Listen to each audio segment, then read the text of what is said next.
out the way that it should. Hi guys, welcome back to your girl's channel. And in today's video, as you can clearly see from the title, it will be a Q&A video regarding moving. So I know I was supposed to record this a while back, but I figured I should wait until I publish the fully furnished apartment tour because I figured I was going to get more questions then anyway. So, you know, why not just wait? But yeah, so I am here today. And you know, this is my first time having you guys like see from this angle.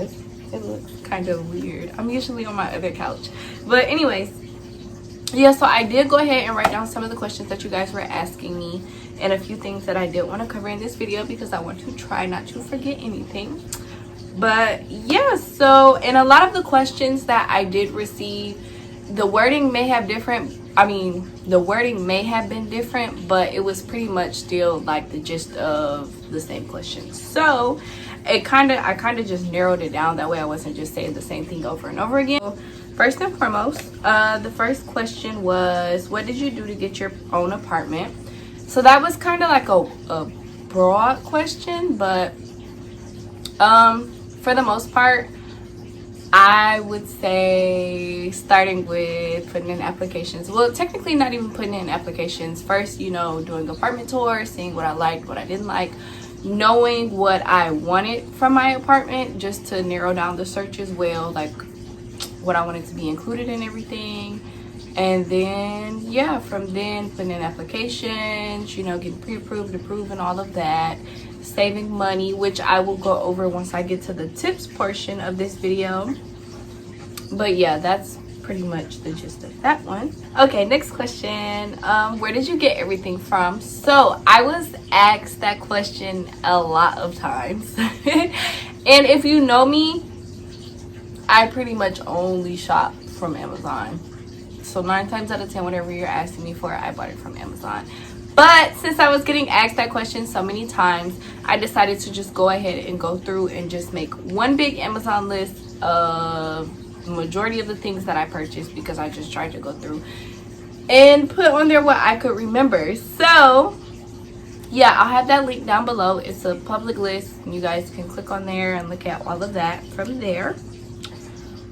Next question was, is it hard moving out at 18? So I wouldn't necessarily say it's hard. It really just takes a lot of focus. I'm not gonna lie. A lot of focus, motivation, and just not losing sight of what you truly desire. That's what I would say. Because when I had the idea of moving out and getting my apartment, I was so determined. I figured I should just get my life together. I was like, you know, I just need to start working consistent jobs and everything. And then of course I was still running my businesses at the same time. I was literally working 3 jobs, running 3 businesses, and I was in school full time.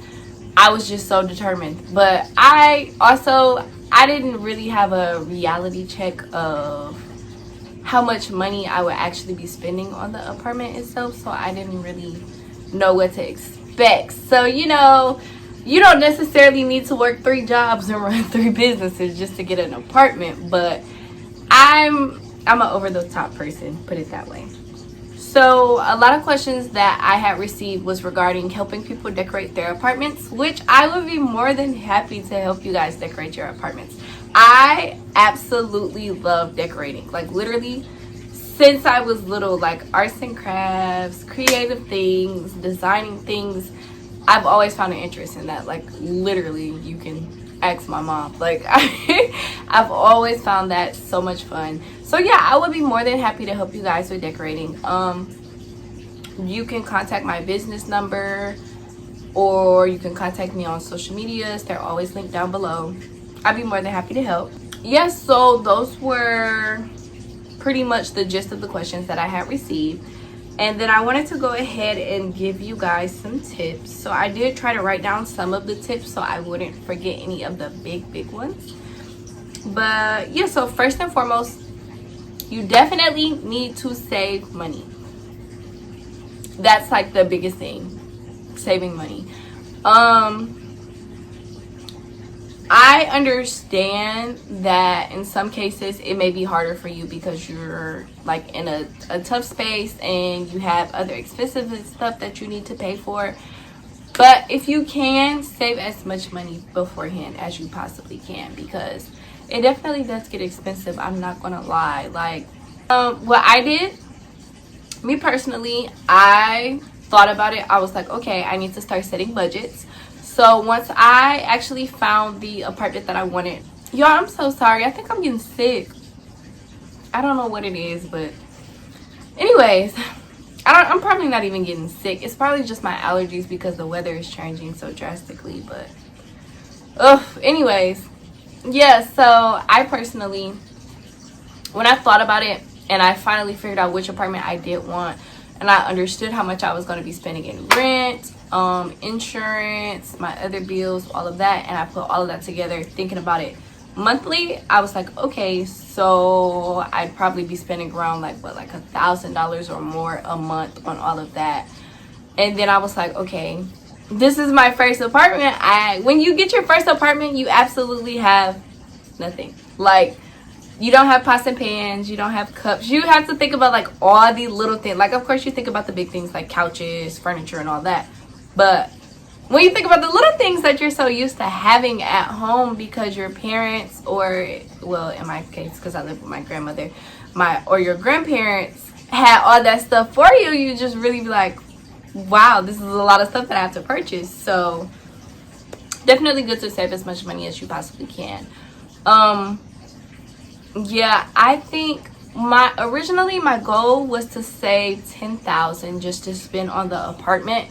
And then when I thought about it, I was like, you know, I'd probably be better off just purchasing my stuff beforehand. That way, once it's all here, I can literally just move the boxes into the apartment. So I'm not moving into my apartment and having to wait for all my stuff to come. That was dumb to me. So, I mean, not even necessarily that it was dumb to me, but it just felt like I would be waiting longer to be situated, which made no sense to me. But yeah, I'm such a little kid. I'm literally sitting on my couch because I was lost. But yeah, so that is what I did. You can watch my other videos going over like the shopping experience and everything when I was opening up packages and showing you guys what I was buying for the apartment. But yeah, so I would definitely say save your money up beforehand or purchase your household items beforehand. And when I started, I literally I separated things room by room. Like, I literally started with the bathroom. I was like, okay, this is everything I want for the bathroom. I'm going to purchase this all at once. So when it came in boxes, it all came together. All the bathroom stuff was already in boxes. After that, I moved on to the next room. I think I did the dining room next, whatever order. But yeah, that's how I did it, room by room, just to keep it organized and everything. And then, of course, the big stuff like the couches, the bed frame, and all that, I had ordered to the actual apartment when I moved in. But, you know. So, yeah.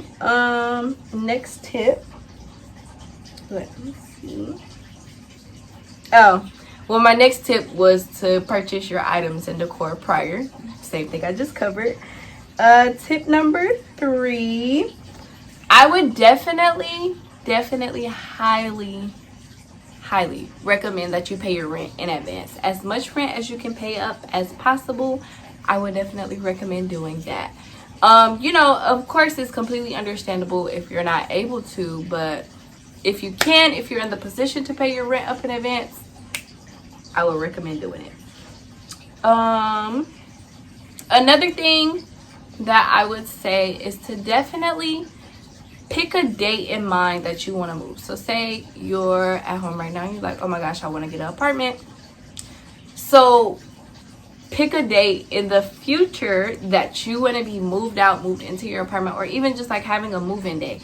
Like, my move-in day changed like 3 times, I'm not gonna lie, because I don't know, everything just kept changing and moving around. But yeah, so definitely pick a day and just manifest that. Like, oh my gosh, okay, so I'm going to be moved out of my house by such and such and moved into my apartment. You just have to manifest it. And yeah. Tip number 5, please understand that small goals definitely lead to big goals. So you have to, of course, okay, so say getting an apartment is your big goal, right? You still have to take those baby steps to get up to that. So definitely like start out with something small. So say big goal is getting an apartment. My first small goal would be getting a job so I can start saving. After that, then it will be purchasing stuff for the apartment. Like literally, small goals lead to big goals. And also, if you have those little goals in between, it will keep your hopes up and it will keep you having faith and excited and motivated. Like literally, I was definitely going through like a really hard time in my life at the time when I was getting ready to move out. But definitely going to work every day, because I was really depressed working every day. I'm not gonna lie.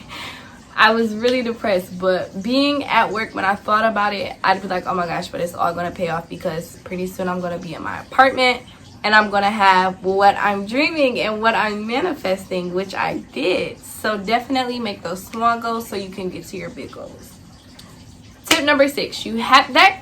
Tip number 6 actually kind of like blends with number 5 now that I think about it. But tip number 6, find your inspiration and your motivation and stick to it. Have that keep you motivated and happy and inspired and making you want to push forward.